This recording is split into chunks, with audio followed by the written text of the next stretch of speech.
The Champs-Élysées Avenue in Paris was a sea of black and yellow on Saturday as black-clad anarchists used the yellow vest rally to run amok, looting shops and torching businesses in scenes reminiscent of the riots that shook the city late last year.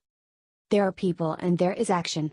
It reminds me of December," a young protester shouted triumphantly as flames billowed from a bank and thick black smoke rose from burning barricades erected along the famed avenue. The demonstrator was referring to December 1st, when protesters went on the rampage in Paris, smearing the Arc de Triomphe memorial in graffiti in a frenzy of vandalism, looting, and arson. The violence prompted President Emmanuel Macron's government to rescind planned fuel tax hikes and announce billions in measures to assist the working poor. But on Saturday, the demonstrators returned in their thousands to once again transform the Champs-Élysées, a symbol of French power and luxury, into a battlefield.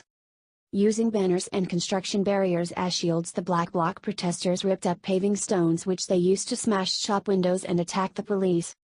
The wooden boards nailed over the windows of stores such as Boss and Lacoste were ripped off and thrown onto burning heaps as looters emerged, arms laden with stolen clothes, some of which were used to fuel the flames.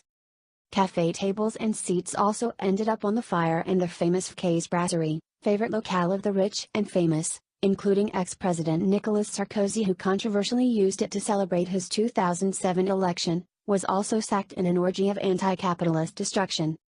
"It's unfortunate, but this is the only way we can make ourselves heard," a yellow vest who traveled from the southeastern Bourgogne region for a protest billed as an ultimatum to Macron, said as he looked on. "It's the apocalypse. The police, which had erected a ring of steel around the Arc de Triomphe, battled for over 7 hours to disperse the protesters, using copious amounts of tear gas, stun grenades, and water cannon. But for most of the day the protesters, who waved French as well as regional flags and chanted "Macron resign," held the famous avenue, which was shrouded in smoke and tear gas. "It's the apocalypse," one demonstrator shouted with glee. As the day went on, the wave of destruction spread.